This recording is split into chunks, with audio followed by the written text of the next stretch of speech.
característica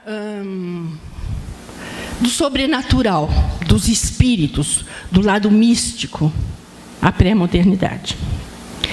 Daí, a modernidade entrou com, vamos dizer assim, com a razão, onde Deus foi tirado do centro e entrou o homem com as suas capacidades humanas para tentar resolver os problemas existenciais.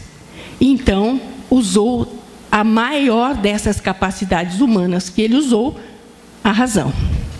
Então, o que ele pretendia resolver? Várias coisas. Questão da fome, questão da miséria, questão das crises existenciais, etc, etc, etc. Mas falhou a modernidade na sua proposta. Não conseguiu.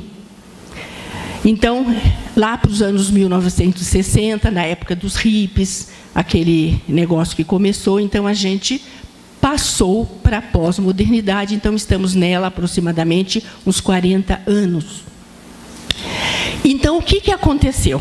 Como a modernidade não resolveu esses problemas existenciais que eu falei e outros mais, então as pessoas se desencantaram e passaram, então, a uma fase nova, onde ele tinha um compromisso maior consigo mesmo. Deus é tirado do centro, mais ainda, e ele fica voltado para o consumo, ele fica voltado para o prazer. É exatamente isso. As coisas que acontecem, elas não são mais, ou que eu promovo, elas têm que visar o meu bem-estar, a minha satisfação, alguma coisa desse tipo. Então, esse é o pós-moderno. Eu vou falar sobre as características do pós-moderno, mas eu gostaria de explicar, mas como que é isso? Por exemplo, um filme. Vamos dar um exemplo, um filme. Um filme tem, normalmente, um começo, um meio e um fim. Concordam? Então, por exemplo, tem uma história. Um filme tem uma história. Pode ser uma história que tem um final feliz ou um final não feliz, não importa, mas ele tem uma sequência, começo, meio e fim. Um videoclipe. Um videoclipe não tem começo, meio e fim, ele tem cenas, onde joga a cena, um pouco da música, joga a cena, outro pouco da música, joga a cena, outro pouco da música, mas não necessariamente uma coisa tem a ver com a outra. Então, a gente poderia dizer, filme é moderno, videoclipe é pós-moderno. Mais ou menos isso, dá para entender? Por exemplo, algo que é moderno. Quando nascia um bebê com pênis, ele era homem. Quando nascia uma bebê que tinha vagina, ela era mulher. Hoje, nasce um bebê, não importa se com pênis ou com vagina, ele não tem uma definição de gênero ainda. Ele vai decidir, lá no futuro, quem ele vai ser. Se homem e se é mulher. Então, aquilo é modernidade. Isso é pós-modernidade. Tá? Muito bem. Então, este homem pós-moderno, que somos nós, não adianta dizer, eu não estou aí. Não, você faz parte, meu amigo. Você não tem como dizer eu não sou. Você está aqui. Você está aqui no ano de 2015, é você, sou eu, e acabou. Então, com estas questões que eu não tenho mais nada para resolver, a minha vida está sem definições, então surge esse homem pós-moderno, que somos nós, e a gente vai verificar. Ele está desencantado quanto ao futuro. Não acontece? Ai, como é que vai ser? A gente parece que está sem perspectivas futuristas, porque a gente não sabe se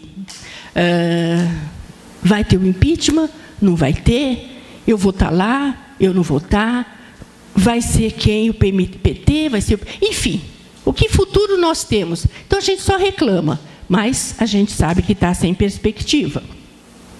E por isso a gente não acredita em quase nada. Tudo que dizem para a gente, será? Né? Até aquele reclame do filho que quer comprar o carro. Será, pai? Será? Olha, tem assim, assim. Mas será? Será mesmo? E fica naquilo porque nós temos essa angústia do será. E por isso, carecemos de algumas certezas. Eu preciso ter uma certeza para caminhar.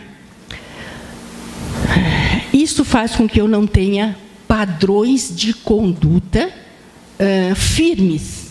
Eu posso ter uma atitude específica diante desta situação e amanhã, exposta à mesma situação, eu acabo fazendo diferente. Eu não tenho um jeito só para resolver uma determinada coisa. Então, eu não tenho um padrão de conduta. Você vai me dizer assim, mas eu tenho. Seria quase isso onde eu preciso tê-la, mais ou menos isso, para poder me adequar ao momento que eu estou vivendo. Não adianta eu ser absoluto. Não adianta eu ter uma posição. Então, eu tenho um jeitinho. Uma hora eu estou desse jeito, e a dupla personalidade pode ser mais ou menos explicada nisso, em que eu encontro formas distintas para responder ao mesmo problema. Eu estou falando muito? E tudo é relativo. Necessariamente é relativo. A gente entende. Pode ser, pode não ser, não é. Então, tudo é relativo. Então, ele não se prende também às tradições que ele considera ultrapassadas. Para quê que eu vou me prender a essas tradições, se, na verdade, elas vão mudar? E eu vou ficar agarrado a uma coisa que não vai ser mais amanhã. Então, eu vou mudar. Então, ultrapassado. Mas, em contrapartida, esse homem, poxa vida, já viemos da modernidade, não deu certo. Estamos na pós. Para onde é que nós estamos indo? Nós precisamos ir para algum lugar, porque a coisa está complicada. Então, ele anseia por um novo tempo.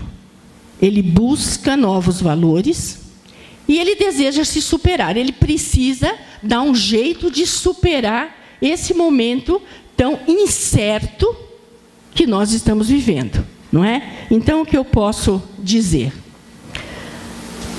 Ele acaba sendo o centro do universo. Eu disse no começo que o homem pós-moderno, ele tem um compromisso com o prazer e com o consumo.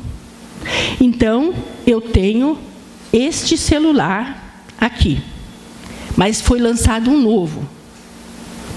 Eu tenho condições, eu não estou precisando. Não estou precisando. Mas eu estou com dinheiro aqui.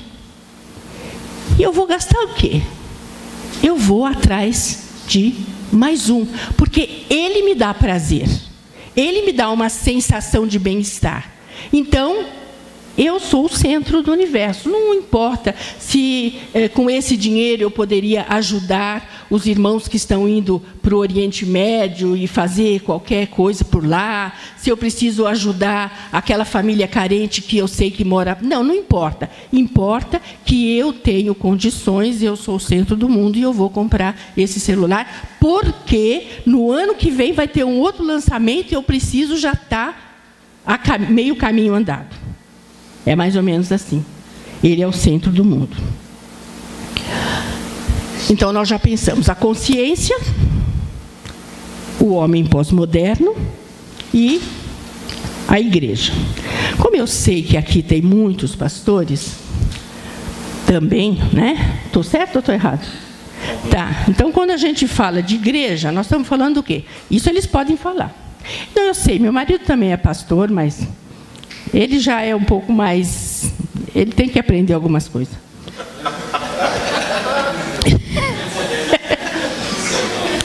Para viver 44 anos com essa mulher doida, ele precisa viver um pouco mais, ele precisa dar uns passos. Então, igreja. Eu posso... Ele vai estar com vocês no sábado de manhã, se Deus quiser. Então, eu posso pensar em igreja como essa comunidade que eu e você frequentamos. Pode ser tradicional, pode ser pentecostal, neopentecostal, pode ser aquela igreja ali da esquina que o irmão X abriu. Enfim, essa pode ser a igreja. Mas eu posso estar falando daquela igreja estrutura, que precisa de um CNPJ, que precisa de algo financeiro estabelecido para gerenciar os seus negócios. Eu posso estar falando disso. Administração, então estou falando da igreja.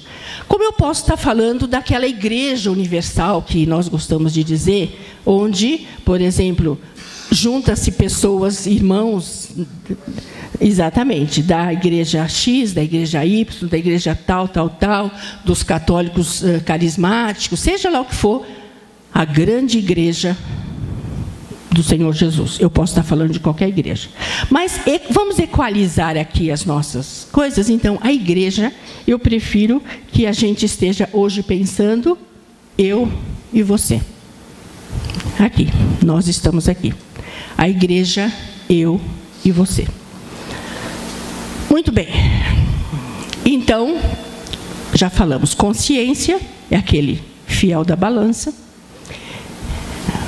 Do homem pós-moderno, que somos nós, que estamos totalmente aqui, igual um barquinho, ao Deus dará, sem convicções, meio frouxo, meio, né? Não vão dizer que não é, porque é. E depois, a igreja, que somos nós de novo. Muito bem. Nós temos...